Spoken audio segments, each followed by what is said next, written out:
Damian Hinds, Shadow Education Secretary, is with us this morning. Hi, how are you? It's always great to see you. How will you remember Boris? How will I remember Boris?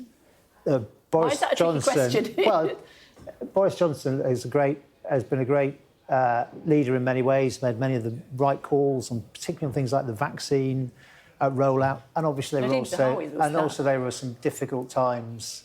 There were some difficult times in many ways, for us and for the country. Who are you backing to replace him? Well, potentially to replace him. I made a decision at the start of this contest that I wasn't going to make a declaration about who I was supporting. Why not? Until we get to the final thing. That's just my decision. You can do it either way. Some people have and some people haven't. It's a it's a multi-stage process, but a number of the stages are grouped together in the parliamentary stages, and then there'll be the final two, which is a member vote. And I've said all the way through that until we got to the two, I wouldn't make a public declaration, and I've decided to stick with that approach. How long? I mean, the process has gone on and on. It has been quite long. I mean, for full disclosure, I was one of those who argued for a long process, because although I get the fact that people would like it over, and obviously the budget's coming up, and that's a very important point. Do you want it to be? But it's also really important that we do take our time with this. It is proper to deliberate and be reflective about the enormity of what has just happened in this election, and reflect on all that went before it, and make sure that we make the right decision for the right base for the years ahead, to be the most effective opposition, but crucially to put forward a compelling case to people for the next election. But now you know when the budget is, do you think it should be brought forward so that it... Well, look, there's a set of rules that have been set up by the party, the 1922 committee. Well, anything can be changed. Yes, so that's why I'm asking you. That's the thing that's what's been set out. That's what people are expecting. I think the most important thing, and by the way, we're going to be holding this government to account at the budget, regardless of the... Who is? Of the leadership campaign. Who is? Well, you know who the leader of the opposition is, and you know who the Shadow Chancellor is, and that's what happens. Well, I know that that's the leader of the opposition is not very happy being in that role anymore.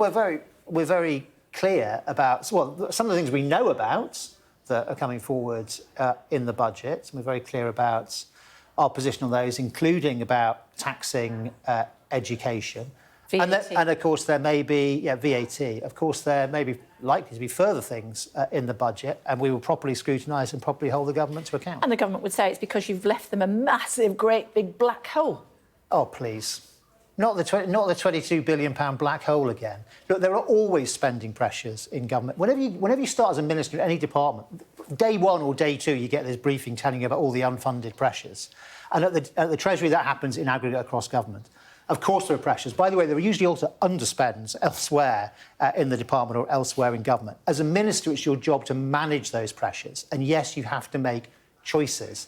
We think this Labour government has made some of the wrong choices. Things like cutting the winter fuel payment is the wrong choice. And on some of the things that they are doing or were planning to do to raise money, they just hadn't thought about them fully. Like the plan on non-doms isn't going to raise money. The plan on private equity, it seems, isn't going to raise the money.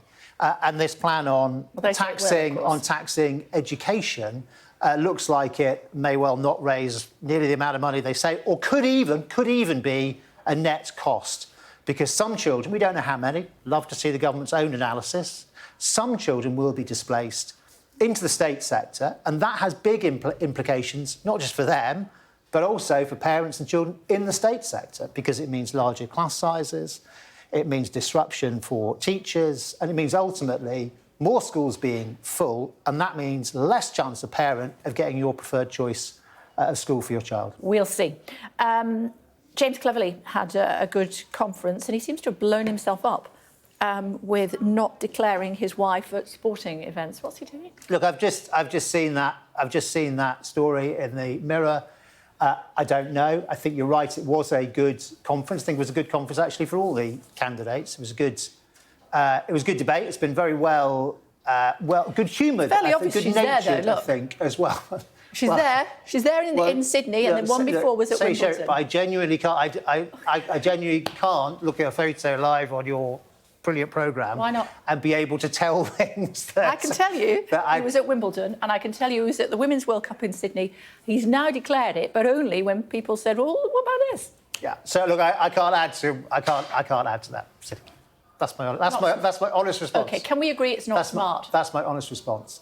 Look, I think all politicians have to take responsibility for what they do. I think what we've seen with the Prime Minister... That's what you're but I know. But look at it, Kay. And I give them a you good on kicking. Sky News, when you showed that chart, I don't know if it was that wall or that wall over there, when you showed those numbers, I mean, that is absolutely striking. I know. And everybody has to reflect on themselves and everybody has to take responsibility. James Cleverly. But including everyone. When I say every politician, every member of Parliament, that means everybody.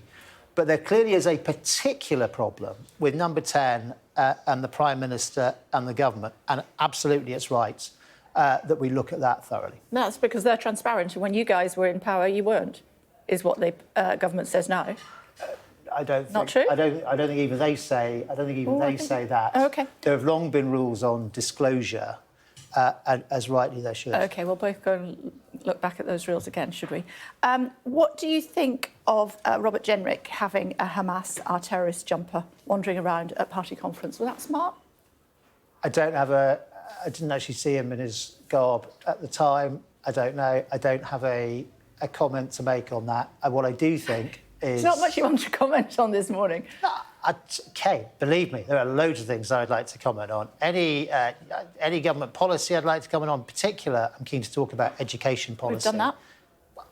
We did 1.5 sentences. Yeah. I would be very, very keen to talk further about education policy, about any of the government's education policy. In particular, we've got a debate in Parliament today in the House of Commons on the government's plans to tax education for the first time and all the adverse consequences that will bring to particular groups of children, children with special needs, children on the music and dance scheme, children in military families, children in small religious faiths, you say you have demands. What are they? Exam years, and the effect it will have on state schools. You say you have demands as far as the vote is concerned. Yeah. What are they? So first of all, the government needs to pause this programme. There's this crazy headlong rush to do it by Jan. Well, let's see, to do it by... Even the unions are saying to them they should pause it. The first thing they should do is pause it. The second thing they should do is publish their analysis that we hope they have done. They haven't shown it to anybody else. We hope they have done their own analysis of what the effects of this will be on all those groups of children and, crucially, on state schools and on every other parent's chance of getting their preferred choice of school. And third, they need to reconsider every aspect of the policy and, I hope, thoroughly redesign it or ditch it altogether. And what if they don't? You've not got any heft at the moment. Look, we are the opposition. We are a smaller opposition than oppositions have been in the recent past. That is certainly true. But that is not going to stop us scrutinising the government. It's not going to stop us holding them to account, asking the difficult questions, forcing them to account for themselves. And that is what today's opposition debate is about. And let us see what they come forward with. Chatting to some of my colleagues, they said that the mood up in Liverpool, obviously our viewers will know that the Tory party conference was not in Liverpool for all sorts of reasons, was quite gloomy. Your party conference in Birmingham was quite upbeat. Given that you got absolutely hammered at the election, where was that? Where does it come from? Is it because you don't have the power and you don't have the responsibility of power anymore? No, look, I think it is. I don't think there's ever a problem, by the way, with being upbeat. I think in life it's good to be optimistic and to see the opportunities, to see the possibilities. But it is also true we have just suffered a really bad defeat, and we have to reflect on that soberly and slowly and carefully and make sure we learn all the lessons. But that doesn't stop us also, as I say, being able to see the opportunities. And, looking forward, so it's a different type of responsibility being in opposition, but it's still a key responsibility, a key role constitutionally, holding this government to account, and we are going to do it. Yeah, you need a good leader, though, don't you? Yes. Who is it that you want? See what you think there. Would you give Sue Gray a job? I beg your pardon? Would you give Sue Gray a job? I thought she had this new job. She's an envoy. Is that a job? I'm not sure. But I'm not sure she's on the job market. Well... we'll see.